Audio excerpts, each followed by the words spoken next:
তার সাম্য এই জায়গায় থাকার কথা, কিন্তু আজকে সাম্য এই জায়গায় নেই। একজন বাবা তার সন্তানের হত্যার বিচারের দাবিতে শাহবাগে এসেছে।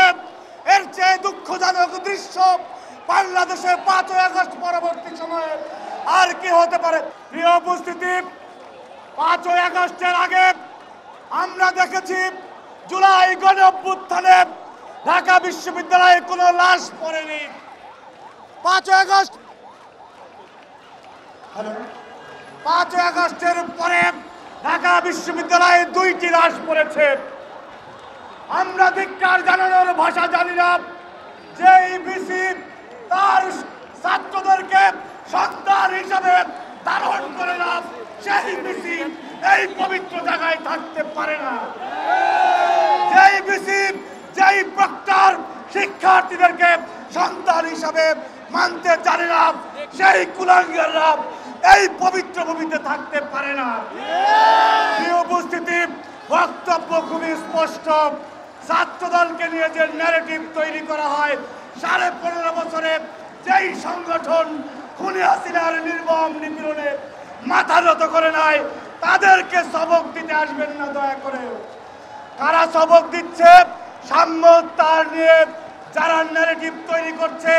শিপন বলেছে ছাত্রলীগের লুঙ্গির নিচে থেকে ছাত্রলীগের সর্বোচ্চ সহায়তা নিয়ে ছাত্রলীগ করে হাসিনাকে জাতির আম্মু ডেকে আজকে ইসলামী ছাত্র শিবির নামে আবির্ভূত হয়ে হত্যাকাণ্ড নিয়ে ন্যারেটিভ তৈরি করছেন। আপনাদেরকে ধিক্কার জানানোর ভাষা ছাত্র সমাজ জানে না। শুনেন, আপনাদের জন্মলগ্ন থেকেই এই দেশের বিরোধিতা করেছেন। 82 বছরে এই উপমহাদেশের কোন জায়গায় আপনারা বিরোধী দলে পর্যন্ত আসতে পারেন নাই। সুতরাং মিথ্যা বয়ান তৈরি করে সাধারণ শিক্ষার্থীদের নাটক তৈরি করে বাংলাদেশে এই গুপ্ত সংগঠনের কোনো জায়গা হবে না ইনশাআল্লাহ।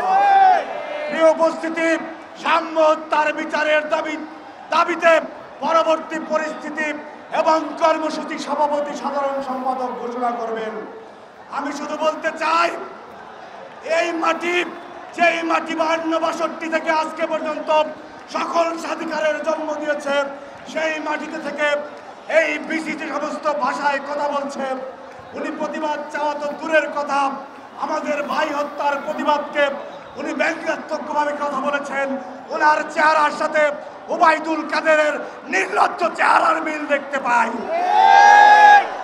আমাদের ভাই সাম্য তার বিচার না হওয়া পর্যন্ত রাজপথের পরীক্ষিত কর্মীরা দীর্ঘ ফ্যাসিবাদ বিরোধী আন্দোলনে যারা এক বিন্দু পরিমাণ মাথা নত করে নাই, তারা তাদের ভাই হত্যার বিচার করেন, নিয়েই করে বেরবে ইনশাআল্লাহ। সেই আন্দোলনে আমরা কাঁধে কাঁধ মিলিয়ে থাকবো। সবাইকে ধন্যবাদ। এই দালাল বিসি প্রক্টরের পদত্যাগ দাবি করছি।